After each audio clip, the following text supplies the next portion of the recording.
school basketball season has officially come to a close for the two Franklin County, Idaho boys basketball teams. The West Side Pirates tried to get to the state tournament through the consolation side of the brackets and ended up falling to Wendell 53-49. Preston, on the other hand, had a do-or-die matchup in Pocatello against Century, where they fell 73-58. At the game held at American Falls, the Pirates faced off against the Wendell Trojans. They started off on a high note with an 8-point run, but the Trojans battled back with a couple of three-point shots, and the period ended with the Pirates leading 12-8. After tying the game at 14 a couple of minutes into the second period, Wendell took charge. The halftime score was 23-21 for the Trojans. The Pirates regained the lead in the third and managed to hold it for the first 4 minutes. With a minute left in the third quarter, Westside was down 37-32, but they tied it at 37-all going into the last quarter.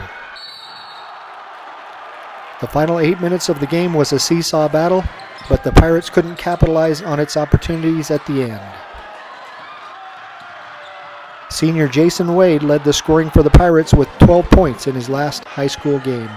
Tristan Cox and Matt Turnbow each put in 9, and Wyatt Beckstead had 8 points. The Preston Indians, shown here in these highlight videos, finished with a 17-7 record after their 73-58 loss to Century. The Indians held their own against the Diamondbacks through most of the game. They tied the game multiple times in the first quarter and ended up only down 13-11 at the end of the first. After getting down by as many as 8 in the second quarter, they were able to cut the halftime score to 30-28. Century got off to a good start in the third quarter, again building its lead, but the Indians wouldn't go away. They again cut the margin and pulled to within 1, 42-41, as the fourth quarter began.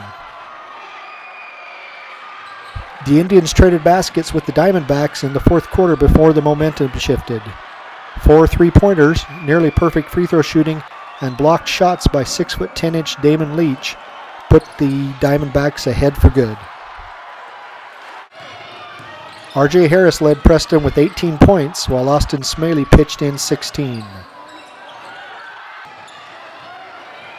To get to the game against Century, the Indians first had to beat Rigby at home, which they did 54-36. Defense was the key for the Indians in the Rigby game. They held the two-time defending state champions to 4 points in the first quarter and 9 in the second. Preston Hobbs paced the Indians with 17 points.